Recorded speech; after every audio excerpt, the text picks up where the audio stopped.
Hello and welcome to episode 21. This is Escape the J Curve and I am your host Rohan Nag. Today I am going to be talking about how to increase your income. Remember, this is going to be a primer on raising your income, and this is strictly my point of view and what I have learned when I have researched how to increase my income. This might be a bit controversial, this might be a bit offensive to some people, but this is what I know to be true as of July 2020 and what I think about increasing your income. So let's face it, the first question that people would ask is, Rohan, do I even need to increase my income?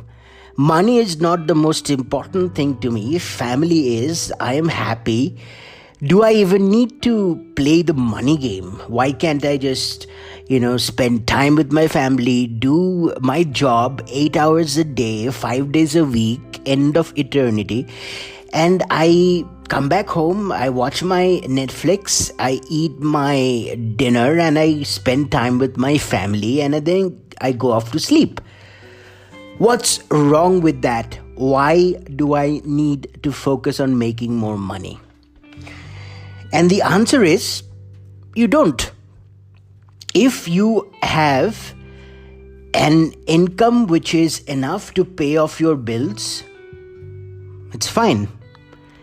But if you have an income which is barely managing to pay your bills, which is barely managing to give you the dream lifestyle that you have, then the answer is obvious, isn't it? If you're struggling to pay your bills, your credit is increasing every month, then you have to find a way to either cut your costs or increase your income. Now, for the people who are very satisfied with their income, that is the most insidious part. People who are just making enough, maybe 20% more than what they need, maybe 30% more than what they need, and they have a simple life and they're happy with it. But are they really on the right financial track? And I realize this, and I've talked about it a lot on this episode on this podcast over different episodes, that around October 2019, I wanted to know if I'm making enough money, and I figured out I wasn't. Now, imagine a scenario. Say that you retire at the age of 60 in the work that you do, and the average life expectancy for your country is about 81 years. So you're expected to live about 21 years after your retirement. Now, you take your current yearly spending habits and you multiply it by 21, and you would get how much money you need saved after you retire. The question is, with your current income, are you going to hit that target? Are you going to have that money that you need when you retire? And you wouldn't have any money coming in. Sure, you'll get a little bit of pension, but we know how little that is. Now, if you're someone who wants to get married and have kids, and the way the cost of education is going up in every freaking country around the world, think about how much it's going to cost to send your kid or kids to university. Add that up. And say that you are not living your ideal life, your dream life, and you are okay, but you want to do a few more things every year, but you are short on cash. You would have loved to do that if you made 20% more. How about that? Add that again to the sum. Now, what we are considering here is a world without inflation. We are thinking that the world's going to stay the same and we're going to spend the same money for the goods and services we buy today than in 60 years from now. And that's not the case. So we have no idea what inflation is going to be, the rate of inflation 20, 30, 50 years from now. And what you have saved is going to be worth. Now that's a dark picture, isn't it? And we think that we are going to have a great life. We are not going to face any emergencies. We are not going to have any health problems. We are not going to have any economic downturns. And we are not going to lose our jobs. Everything's going to stay the same. But as we know, that doesn't happen. And the example is 2020. COVID-19 has wiped so many jobs off the face of the earth. Now the situation gets interesting, doesn't it? Now you might think, oh my God, I need to reconsider my income. Wow. Okay. Now if you believe that you need to reconsider your income and how much you make, the question is, how do you do it? Look, I am not an expert and I have not figured this out yet, but I have done some research on this and used my brain to think the situation through, and here are a few answers that I came up with and I would like to share them with you. How do you do it? The obvious, how do you do it? How do you increase your income? The obvious answer being, you work more hours. Say that you make X dollars per hour per week, you increase it by 4 hours per week and you make additional money each week. But is that a kind of world you would like to live in, where you work an insane amount of hours for a long period of time to save money so that you have enough when you retire? That's not a bad strategy, but there's a possibility of a burnout and you being so stressed that you get sick and not being able to work. What's this second thing?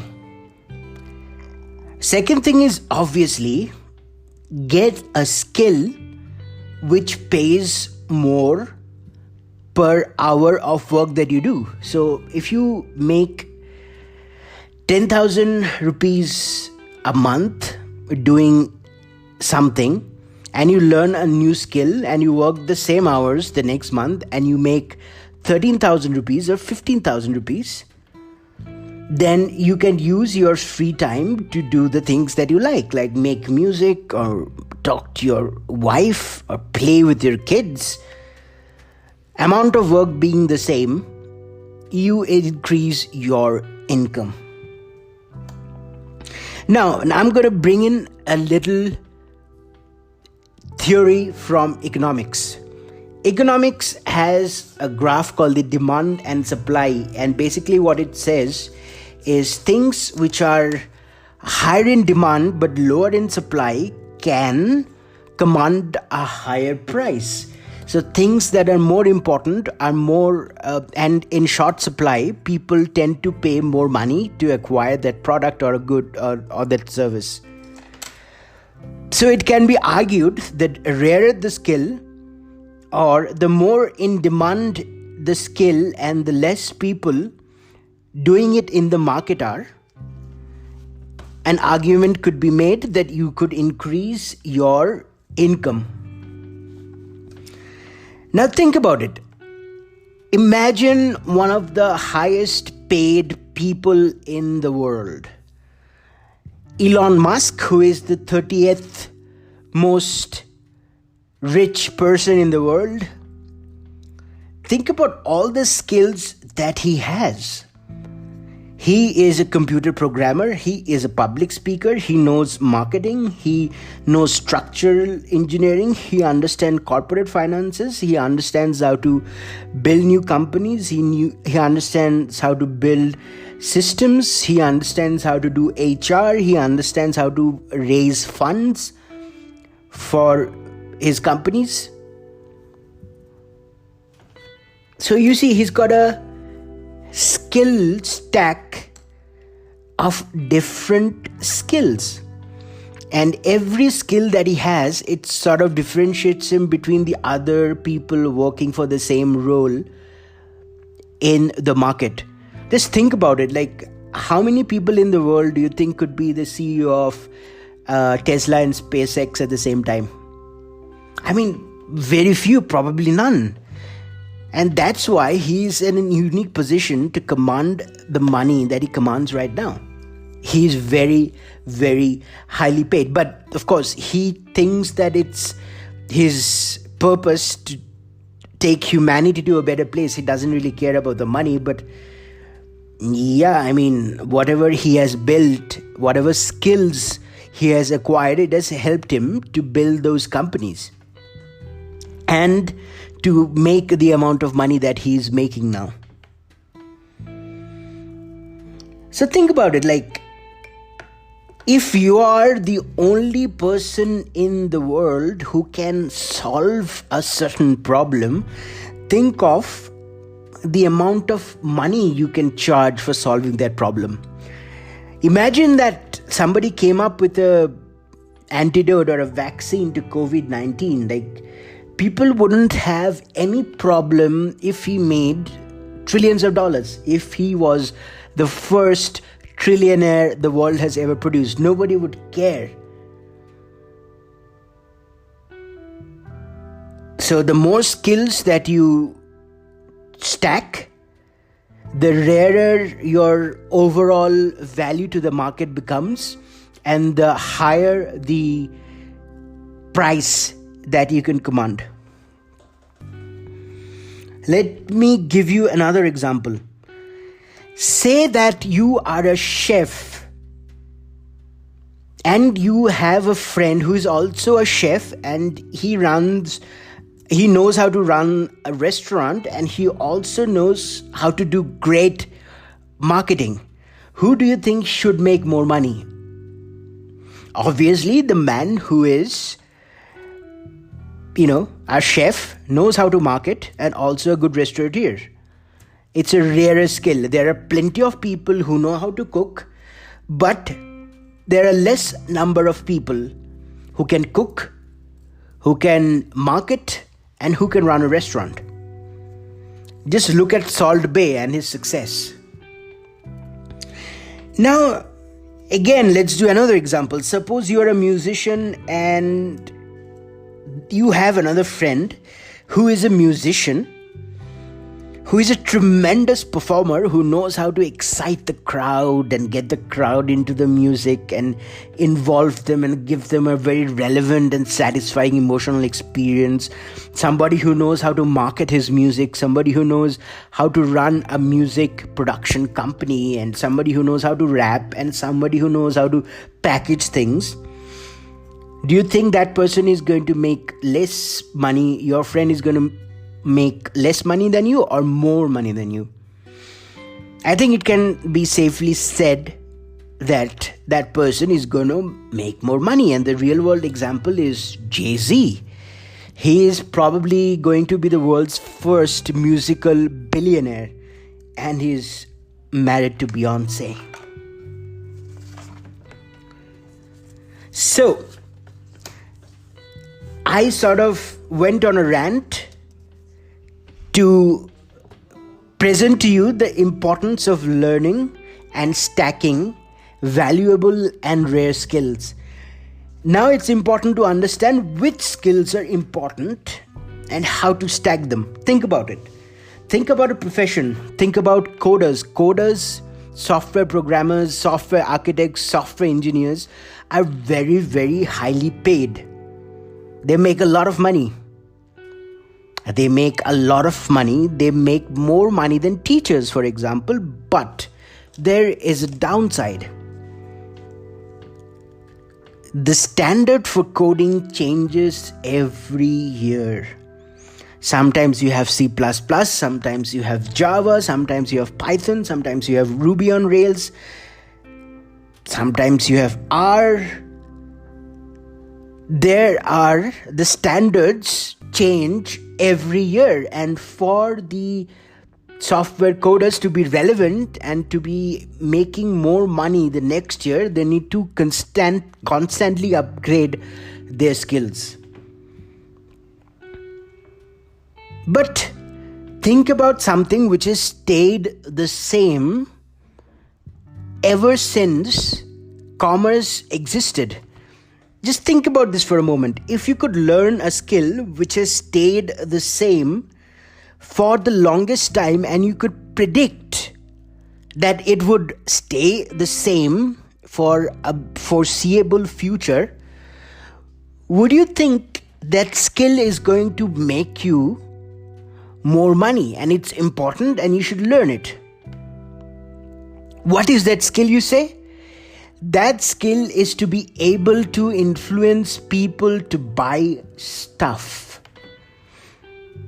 Yes, it's been going on for ages. People don't buy products based on how good they are. People buy products based on how they are feeling at the moment. And there are people who have learned that skill over the ages. They were called marketeers or advertisers or whatever. They've learned the skill of creating an emotional state within the buyer's mind, which sort of gets them to make the purchase.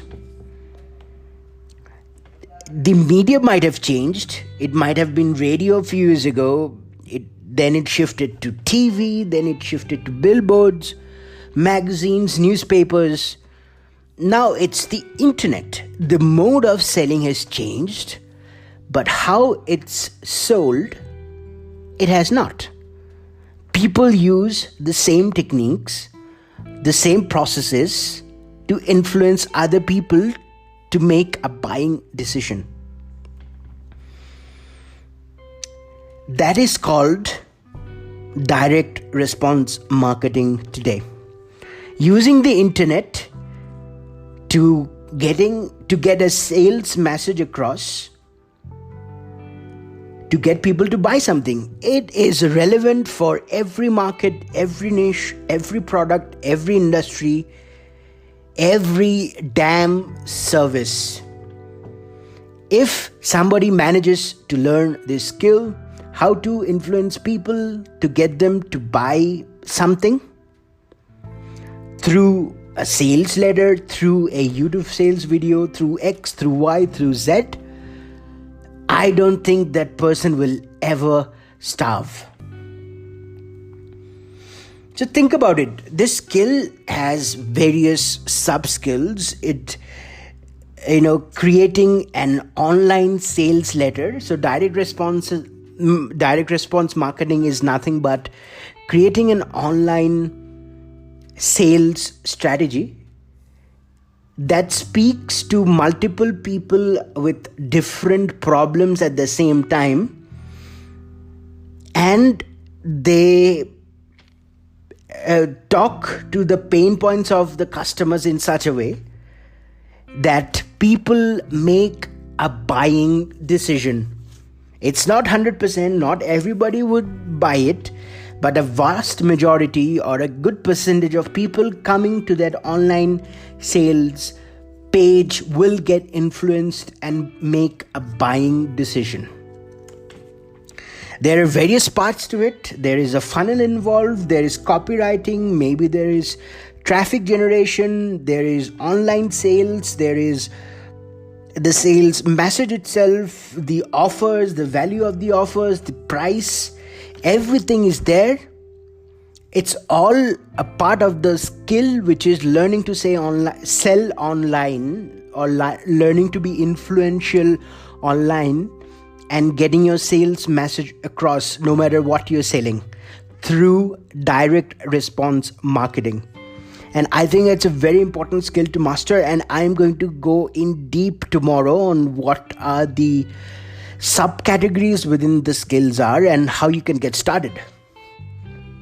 But today, this is episode 21. Think about what I just said. Think about direct response marketing. Think about having the ability to sell to a large group of audience one-to-many situation when you don't even have to be there. Having said that, have a good night. See you tomorrow on episode 22. Thanks for joining in.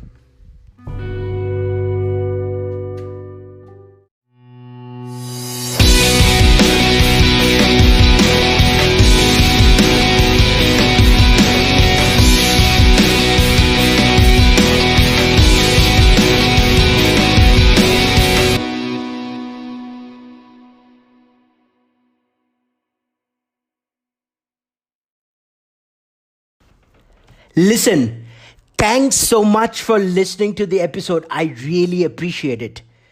Now, if you think you have got any value out of this episode, please make sure to engage with the content. My podcast is available on all of the platforms like Spotify, like Apple Podcast, Google Podcasts, Breaker, and it's also even available on YouTube. So if you got some value out of this content, please like, please subscribe, please leave a comment, or please download and share it with someone who would get value out of this. That's all I ask. Thank you so much.